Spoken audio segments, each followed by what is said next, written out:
I think, this is really going from absolutely ominously quiet to sort of exploding with protest very quickly. And it's a very typical kind of Hong Kong situation. You don't really know exactly where they're going to appear. And when they do, suddenly there's thousands of them.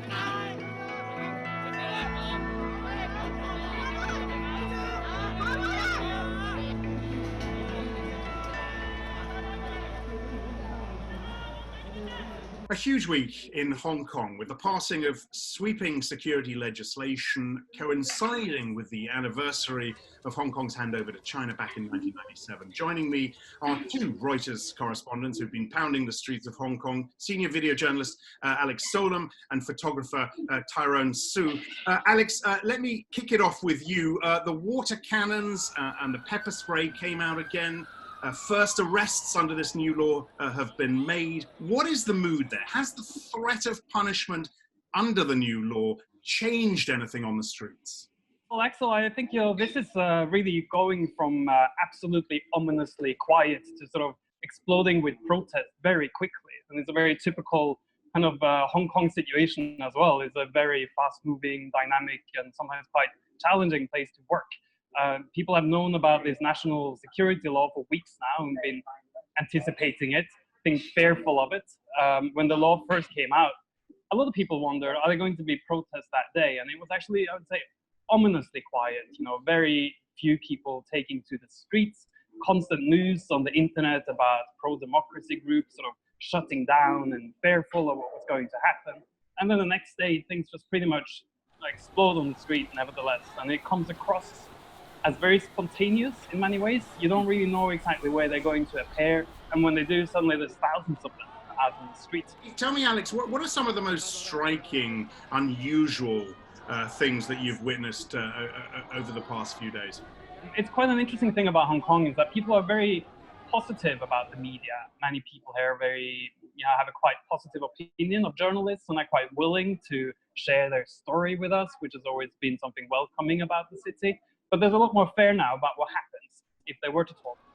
So it's sort of harder to get people to go on the record and say the same kind of things that we used to be able to get them to do. But we're still able to cover the story and we know the city. But that, I suppose, has been much more of a challenge after the security law has come in. And visually, it's striking as well that you got the police now that have certain police who are the national security police. They've even got a flag, which is warning people that your protest may be against national security. These things are completely new as well that we haven't seen.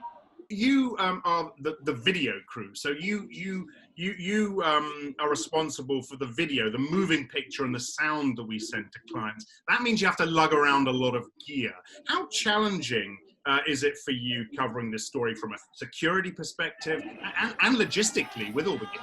Well, we've been doing this now for more than a year at this point, and we're getting very familiar with the kind of equipment and the kind of thinking that you need to do in order to protect yourself in what can be a bit of a dangerous environment sometimes. So I guess it kind of adds to the number of things that we lug around. There's a huge interest in lives as well from Hong Kong, and clients often sort of lap it up. So we carry the live equipment, we carry the camera, we carry the gas mask. We have to be sort of ready to deploy that and react to changing situations on the ground. So this sense of fear, a number of pro-democracy activists giving up membership of their groups. Is there a sense of hopelessness, of defeat, given the passing of this new law?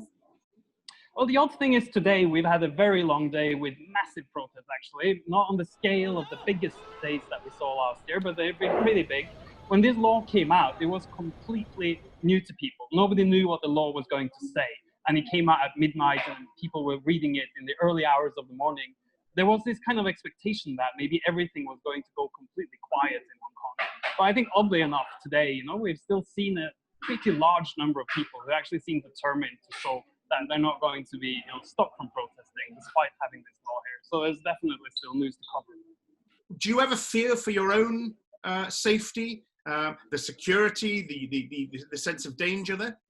Well, I think that one of the challenges that we have is that these protests are very intense and they go on for a really long time. So you don't want to be at that point where you're very tired and you kind of lose your focus, because in that case, things can and do happen. Projectiles can hit you and other aspects like that. But in terms of our own sort of feeling of operating safety in the city as journalists, I think the most important thing that we've been able to do to protect ourselves is to be very fair and balanced in how we tell the story.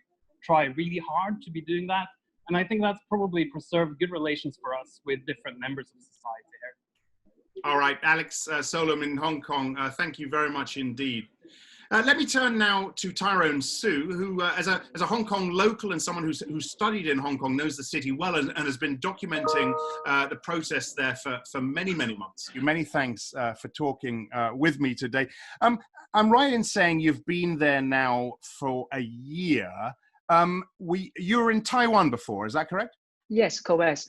I was moved to Taiwan in 2016, and I come back last year, June, for the Candlelight Regional of Tiananmen crackdown.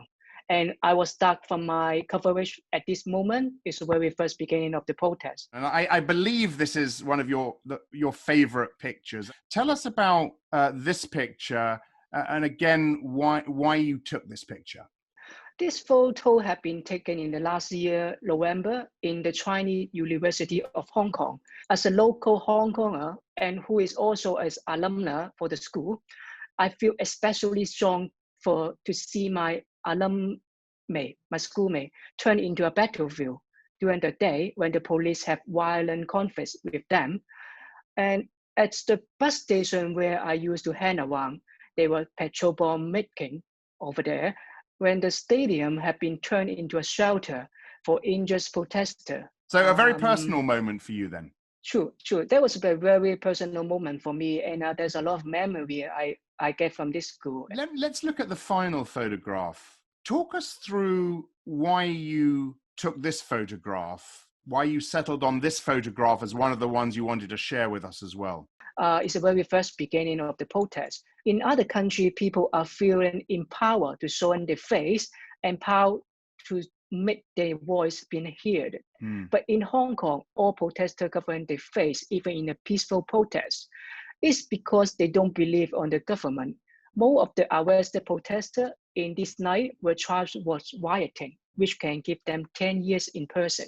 As a photographer, it's a big challenge for us. We can only see through them with the eyes and the body language. Sometimes we are not welcome to film as well, since they try to avoid photograph and the chance to be identity. The picture gives me an imagination beyond the protest. This is not the most exciting photo to make the past 12 months, but it did leave a last memory on me. I often imagine that if they're not doing protesting, where would they be?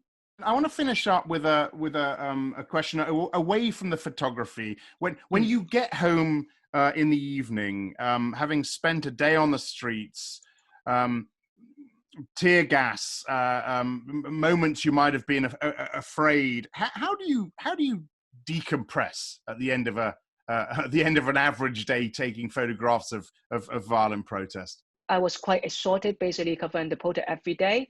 And when I get home, I can only lie down and I can sleep immediately. Sometimes I can still hear the sound of the rubber bullet passing my ear. And sometimes I will dream of the white police and I will dream of the protester as well. For me, I will just try to remain calm. When I have time, I will go in to do some exercise. And sometimes I will try to go to a cinema to watch one or two movies. Even I have to bring my gas mask and helmet on as well. Okay, Tyrone, look, thank you very much indeed for sharing your photographs with us and indeed your time. Tyrone Siu, thank you very much. Thank you.